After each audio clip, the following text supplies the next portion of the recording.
It's not just our bank balances that have been impacted by the cost of living crisis, our mental health is too. A survey by the consultancy Britain Thinks found that the cost of living was now the dominant concern for UK households. 90% of us are worried about the effects of rising prices. So to bring you some calm this Wednesday, Councillor Lina is joining us to talk through how we can deal with our concerns. Hello, Lina. Always brilliant when you're on, and you just put us at ease so much. So, yeah, it's just getting more and more worrying, and, how can we help with that, really? And you know what? I love my new telly mate, Al. It's lovely to see him. I think it's accepting the fact that worry is part of our living. There's so much change that's going on, and it's trying to find the constants and things that we can go to and the anchors that can really help while we navigate this tremendous stage of change. So whether it's the climate, the cost of living crisis, the energy crisis, or just the fact our own bodies are going through stress. So that's really what I want to say is how can we actually help ourselves when there's so much change going on around that we can't stop. It's going to happen. And we have more of our brain available if we can learn to access that by, as you said, with the calm and finding the tools to do that, which of course is what we're going to talk about. I was going to say, it's a case of, funnily enough, well, it's not funny. My partner and I were talking about this last night, and a friend of mine had said he was reading a book, and it's on a quote or a meme or something, and it's like, you are not what you think.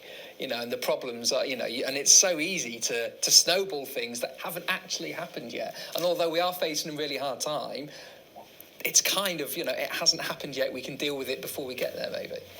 Got it, and I'm so glad you've raised that, Al. And the word I'm going to give is catastrophize. It's so easy to go, oh my God, that happened, and that happened before you know it. It's this exponential rise of worry that we lose perspective.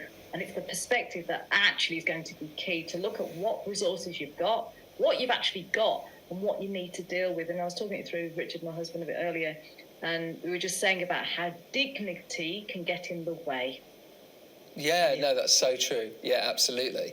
Yeah, so how do we then? Because, catastrophizing, but unfortunately facts are also facts, aren't they? So as energy bills do come up and, loads of figures are being thrown around, which is the catastrophizing bit, but it is going to get worse. How do we deal with that?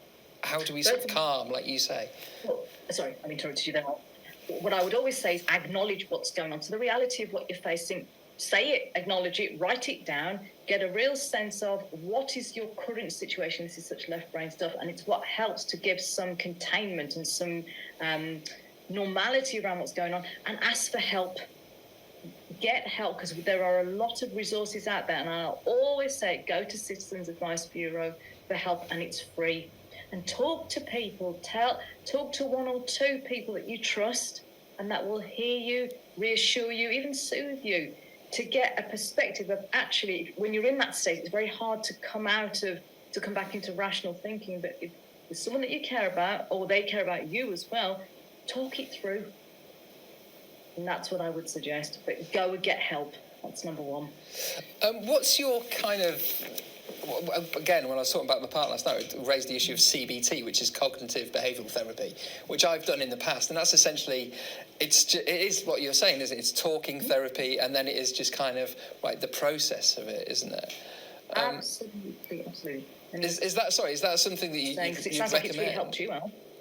It is. It's an approach to check out your thinking processes and what triggers your anxiety, and really in a way to reprogram that. I work with some CBT, but it's also I work with the person in their sense of fullness, that we've got a lot of resources as human beings, and we forget how many skills we've got when we face a crisis.